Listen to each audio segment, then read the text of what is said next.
Hello বন্ধুরা, Bengali মিস্ট্রিয়ার শোতে তোমাদেরকে স্বাগত। আজ আমি তোমাদেরকে অস্ট্রেলিয়ার জঙ্গলে ঘটে যাওয়া একটি রহস্যময় ঘটনা সম্বন্ধে বলতে চলেছি। এই ঘটনাটি বিল নামের একজনের সাথে ঘটেছিল। তো পুরো ঘটনাটি আমি বিলের বক্তব্য অনুসারে বলবো। তো চলো শুরু করা যাক। বন্ধুরা, আমার নাম বিল, আর আজকে আমি তোমাদেরকে আমার সাথে ঘটে যাওয়া একটি রহস্যময় ও ভয়ানক ঘটনা বলতে যাচ্ছি। এই ঘটনাটি আজ থেকে 12 বছর আগে ঘটেছিল, যখন আমি অস্ট্রেলিয়ার নর্দার্ন টেরিটরির একটি ন্যাশনাল পার্কে ফরেস্ট রেঞ্জারের কাজ করতাম।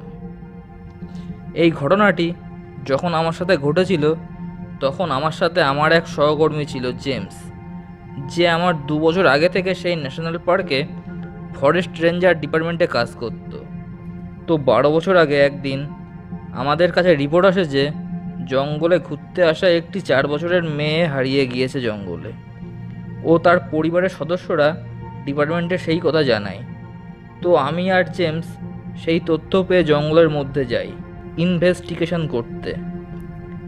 যেই স্থানে মেয়েটিকে শেষবারের মতো দেখা গিয়েছিল, আমরা দুজন জিপে করে জঙ্গলের ভিতর দিকে এগিয়ে যাচ্ছিলাম। সন্ধে হয়ে আসছিল। জেমস গাড়ি চালাচ্ছিল আর আমি জেমসের পাশে চুপ করে বসেছিলাম। ঠিক তখনই জেমস আমাকে বলল, বিল, জানো তো, আমরা বাচ্চাটিকে কখনোই খুঁজে পাবো না।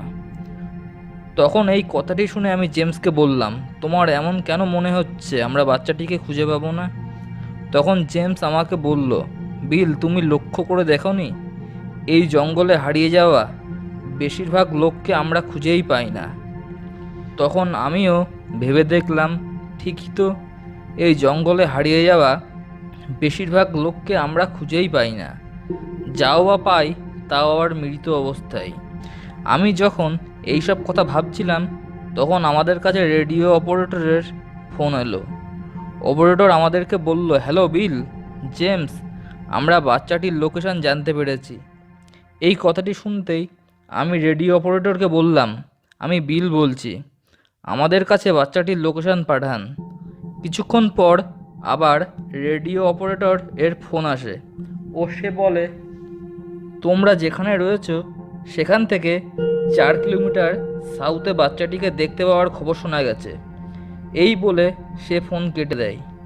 তারপর জেমস গাড়ি স্টার্ট করলো ও আমরা সাউথের দিকে এগিয়ে যেতে লাগলাম। সেই সময় প্রায় রাত হয়ে গিয়েছিল। কিছুক্ষণের মধ্যেই আমরা অপারেটরের দেওয়া লোকেশনে পৌঁছে গেলাম। স্থানে পৌঁছে জেমস গাড়ি দাঁড় করালো। আমরা দুজনেই গাড়ি থেকে নিচে নামলাম। আমাদের গাড়িতে সার্চ অপারেশনের সমস্ত সরঞ্জাম রাখা ছিল। সেগুলিকে বের করলাম ও আমি আর জেমস বেরিয়ে পড়লাম বাচ্চাটিকে খোঁজার জন্য। ফ্ল্যাশ লাইট জ্বালিয়ে আমরা জঙ্গলের মধ্যে চলতে লাগলাম। প্রায় আধ ঘন্টা ধরে খোঁজাখুঁজির পর আমরা একটি জুতো খুঁজে পেলাম। জুতোটি খুঁজে পেতেই জেমস তাড়াতাড়ি রেডিও অপারেটরকে ফোন করল ও তাকে বলল, আমরা একটা হলুদ রঙের জুতো খুঁজে পেয়েছি, জুতোটি কি সেই মেয়েটির? তখন অপারেটর বলল, আমি জানি না জুতোটি মেয়েটির কিনা, কিন্তু তোমরা তোমাদের সার্চ অপারেশন চালিয়ে যাও, আর যদি তোমাদের সাহায্যের দরকার পড়ে তো ফোন করে দিও। তারপর আমরা বাচ্চাটিকে খোঁজার জন্য আরও গভীর জঙ্গলের দিকে যেতে লাগলাম। কিছুক্ষণ পর আমরা মেয়েটির পোশাকের একটি টুকরো খুঁজে পেলাম। জেমস এই তথ্যটিও রেডিও অপারেটরকে দিল। তারপর আমরা আবার খুঁজতে শুরু করলাম। আর কিছুক্ষণ পরেই আমরা একটা শব্দ শুনতে পেলাম। সেই শব্দটি খুবই ভয়ঙ্কর ছিল। মনে হচ্ছিল কোনো জানোয়ার ও কোনো মানুষ একসাথে চিৎকার করছে। এটা শুনতে পেয়ে আমরা ঘাবড়ে যাই। তারপর যে স্থানটি থেকে এই আওয়াজটি আসছিল সেই স্থানে ফ্ল্যাশ লাইটের আলো লাগি। ফ্ল্যাশ লাইট মারতেই আমরা একটি জিপকে দেখতে পাই।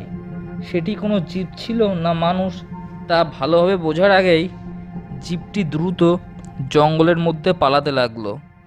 আমরা দুজনেও তার পেছন পেছন দৌড়তে লাগলাম। কিছুক্ষণ জিপটির পেছনে দৌড়ানোর পর হঠাৎই জিপটি জঙ্গলের মধ্যে অদৃশ্য হয়ে যায়। তখন আমরা এক জায়গায় দাঁড়িয়ে চারিদিকে ফ্ল্যাশ লাইটের আলো মেরে দেখতে লাগলাম।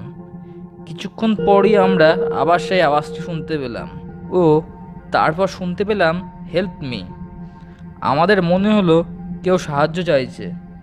এইবার আমরা যখন ফ্ল্যাশলাইট সেই আওয়াজটির দিকে দিলাম তখন আমরা যে দৃশ্য দেখতে পেলাম তা দেখে আমরা দুজনে ভয়তে কেঁপে উঠলাম। আমরা নিজেদের চোখে বিশ্বাস করতে পারছিলাম না যে আমরা কি দেখছি। আসলে ফ্ল্যাশলাইট মারতেই আমরা দেখতে পেলাম আমরা যাকে জীব ভেবে খোঁজাখুঁজি করছি সেটি কোনো জীব না, বরং এটি হচ্ছে সেই মেয়েটি। কিন্তু মেয়েটিকে দেখে এখন কোনো নর্মাল বাচ্চার মতো লাগছিল না। তার মুখ দেখে মনে হচ্ছিল তার মুখে কেউ প্লাস্টিক সার্জারি করতে গিয়ে ভুল করে ফেলেছে। তার মুখের চামড়া দেখে মনে হচ্ছিল গলে গিয়েছে এবং মাংস খসে খসে পড়ছে। তার দুটি হাতেই এখন 3টি করে আঙুল, বাকি 2টি আঙুল যেন কেউ কেটে ফেলেছে। ওই বাচ্চাটি ঠিকভাবে তার নিজের মুখও খুলতে পারছিল না। ও ওই অবস্থায় সে শুধুই কাঁদছিল। বাচ্চাটিকে দেখে মনে হচ্ছিল কেউ বাচ্চাটির উপর ভয়ানক কোনো এক্সপেরিমেন্ট করেছে। বাচ্চাটিকে দেখতে পাওয়ার কিছুক্ষণের মধ্যেই জেমস তার পিস্তলটি বের করলো ও গুলি করে সেই মেয়েটিকে মেরে ফেললো। তখন আমি জেমসকে বললাম, এ তুমি কি করলে? আমরা বাচ্চা মেয়েটিকে বাঁচাতে এসেছিলাম, মেরে ফেলতে না। আমার কথা শুনে জেমস বলল, আমরা মেয়েটির কোনো সাহায্যই করতে পারবো না। তখন আমি মেয়েটির দিকে তাকিয়ে দেখলাম মেয়েটি মাটিতে পড়ে থেকে জীবনের শেষ নিঃশ্বাস নিচ্ছিল। এরপর জেমস রেডিও অপারেটরকে ফোন করে আমাদের লোকেশন দিল আর রেডিও অপারেটরকে বলল আমরা কোড নাম্বার 9016কে পেয়ে গেছি। কিছু সময় পরই মিলিটারির কিছু গাড়ি সেই লোকেশনে এসে উপস্থিত হয়। সেই গাড়ি থেকে কিছু সৈনিক বেরিয়ে আসে। তারা সবাই MOPP কিট পরেছিল। এই কিট সৈন্যরা তখনই পরে যখন তাদেরকে রেডিও অ্যাক্টিভ কোনো স্থানে গিয়ে কোনো অপারেশনে যোগদান করতে হয়। তারপর একজন সৈনিক আমাদের কাছে আসে ও বলে, তোমাদের কাজ কমপ্লিট হয়ে গেছে, এবার তোমরা এখান থেকে যেতে পারো। তারপর সেই সৈন্যরা বাচ্চাটির গায়ে পেট্রোল ঢেলে জ্বালিয়ে দেয়। আমিও জেমস জিপের দিকে এগিয়ে যেতে থাকি। যেতে যেতেই আমি জেমসকে বলি, এই কোড 9016 কী জিনিস? তখন জেমস আমাকে বলল, কিছু জিনিস তোমার না জানাই ভালো। তারপর আমি আর জেমসকে কিছু বললাম না, আর সেই দিনই আমি ফরেস্ট রেঞ্জারের কাজ ছেড়ে দিই। তো বন্ধুরা, আজ এই পর্যন্ত। উপস্থিত হব পরবর্তী ভিডিও নিয়ে। তোমাদের যদি ভিডিওটি ভালো লাগে তো ভিডিওটি লাইক ও শেয়ার করো। চ্যানেলটিকে সাবস্ক্রাইব করে দিও পরবর্তী ভিডিওটির নোটিফিকেশন পেতে।